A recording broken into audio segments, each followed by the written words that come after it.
성경에 나오는 시편 21편, 언뜻 보면 그냥 왕의 승리를 축하하는 노래 같잖아요. 그런데 초대교회 사람들은 여기서 엄청난 예언을 봤다고 해요. 아니, 어떻게 평범한 승전가가 시대를 뛰어넘는 예언이 될 수 있었을까요? 오늘 그 비밀을 한번 파헤쳐 보겠습니다. 자, 그럼 이 노래의 주인공인 왕은 대체 누굴까요? 이 질문에 어떻게 답하느냐에 따라서 이 시편은 그냥 옛날 이야기가 되기도 하고 아니면 정말 시대를 초월한 예언이 되기도 합니다. 그러니까 이 질문이 바로 시편 21편에 숨겨진 의미를 푸는 핵심 열쇠인 거죠.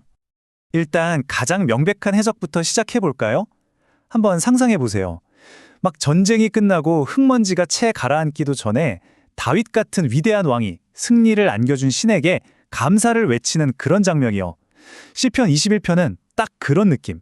그러니까 피와 환호가 뒤섞인 아주 생생한 역사 속 승리의 노래를 읽히는 게 첫인상입니다. 첫 구절만 봐도 왕의 기쁨이 확 느껴지죠? 당신의 힘, 당신의 구원. 왕이 지금 뭐라고 하고 있나요? 이 승리는 내 힘이 아니라 전부 신이 도와주셔서 이룬 겁니다. 라고 고백하고 있는 거예요. 이게 바로 이 노래가 지상의 왕, 그러니까 다윗 같은 사람을 위한 노래라는 가장 강력한 증거죠. 하지만 초대 교부들한테는 이게 이야기의 시작에 불과했어요. 그 사람들은 이 역사적인 노래의 글자들 너머에서 뭐랄까 시대를 관통하는 거대한 예언의 목소리를 들었던 거죠. 이게 다가 아니라는 겁니다. 자, 이제부터가 진짜입니다. 초대 교부들이 썼던 아주 특별한 해석의 열쇠를 우리가 한번 손에 쥐어볼 시간이에요.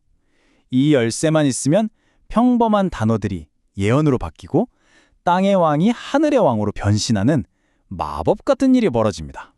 바로 여기서 결정적인 반전이 일어납니다. 아타나시우스라는 교부가 딱 선언을 해요. 이 시편의 주인공은 다윗이 아니라 바로 예수 그리스도라고요. 심지어 이 짧은 노래 안에 그리스도의 왕국, 최후의 심판, 그리고 신이 인간이 되는 성육신이라는 그 어마어마한 사건까지 전부 예언되어 있다고 본 겁니다. 대단하죠?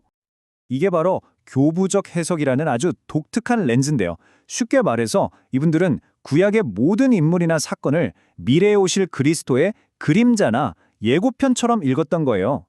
다윗 왕의 승리라는 사건 속에서 그리스도가 이룰 훨씬 더 위대한 승리를 미리 발견하는 거죠. 그런 방식입니다.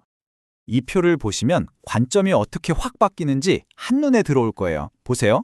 한 나라의 군사적 승리가 전 인류의 구원 이야기로 스케일이 커지고요.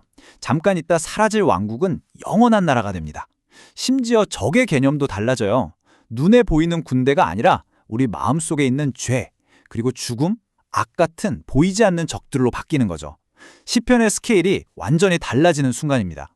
자, 그럼 이제 시편의 전반부 1절부터 7절까지를 한 구절씩 뜯어보겠습니다.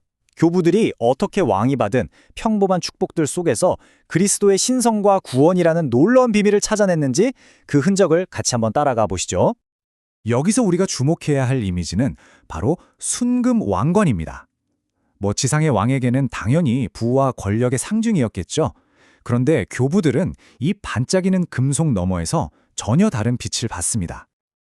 핵심은 이거예요. 순금의 특징이 뭔가요?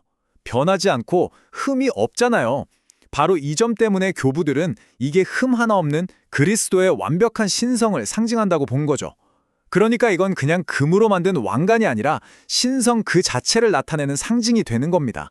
왕이 오래오래 살게 되었다는 이 약속. 이것도 그냥 단순히 만수무강하세요 이런 뜻일까요? 교부들의 눈에는 여기서도 인간의 수명을 훌쩍 뛰어넘는 영원에 대한 약속이 보였습니다. 교부들은 이 한 구절에서 구원 드라마 전체를 봤어요. 첫째, 죽음 앞에서 생명을 구했던 그리스도의 겟세마네 기도를 떠올렸고요. 둘째, 그 기도에 대한 응답으로 그분이 죽음을 이기고 부활하신 사건을 봤습니다. 그리고 마지막으로 이 영원무궁토록 이어지는 나날이라는 구절이 결국 그분을 믿는 우리 모두에게 주어지는 영원한 생명의 약속으로 완성된다고 해석한 거죠. 정말 놀라운 해석이죠? 자, 이제 시편의 분위기가 확 바뀌는 후반부 8절부터 12절로 넘어가 보겠습니다. 여기서는 왕의 무서운 진노가 어떻게 그리스도의 최후 심편으로 해석되었는지 한번 살펴볼게요. 와, 불구덩이라니 정말 무서운 이미지죠. 교부들은 이걸 인간왕이 포로들을 잔인하게 처벌하는 장면으로 보지 않았어요. 그 대신에 역사의 마지막 날에 모든 악을 완전히 태워버릴 그리스도의 최종적이고 거룩한 심판의 모습으로 읽어낸 겁니다. 맞습니다. 여기서 말하는 불은 실제 전쟁의 불길이 아니에요. 이건 모든 불의와 죄를 태워서 정화시키는 일종의 영적인 심판의 불인 거죠. 파괴가 목적이 아니라 거룩한 질서를 회복하는 걸 상징하는 겁니다. 또 다른 교부인 유세비우스는 이 심판이 절대로 피할 수 없다는 점을 강조했어요. 인간의 계획은 실패할 수 있지만 하나님의 계획을 거스르는 모든 것은 결국 이 심판의 불 앞에서 흔적도 없이 사라질 운명이라는 거죠. 말 그대로 그 누구도 피할 수 없다는 뜻입니다. 자, 이제 마지막 구절을 통해서 이 시편이 어떻게 한 왕 개인의 노래에서 모두의 찬송가로 바뀌는지 살펴보면서 마무리를 해보겠습니다. 그리고 바로 이 마지막 구절에서 이 노래는 드디어 우리 모두의 것이 됩니다. 왜냐하면 지금까지는 계속 왕 한 사람에 대해서 노래했다면 이제 저희가, 즉 우리가 노래의 주인공으로 등장하거든요. 바로 이 지점에서 이 시편은 다윗 왕의 궁정을 넘어서는 거예요. 시대를 초월해서 모든 신자들이 다 함께 부르는 예배의 노래로 완성되는 거죠. 구원자이신 그리스도를 향한 영원한 찬양이 되는 겁니다.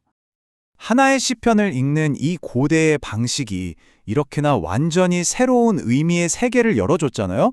그렇다면 이런 해석의 렌즈를 가지고 바른 고대의 글들을 본다면 우리는 또 어떤 새로운 것들을 발견하게 될까요? 한 번쯤 생각해 볼 만한 질문인 것 같습니다.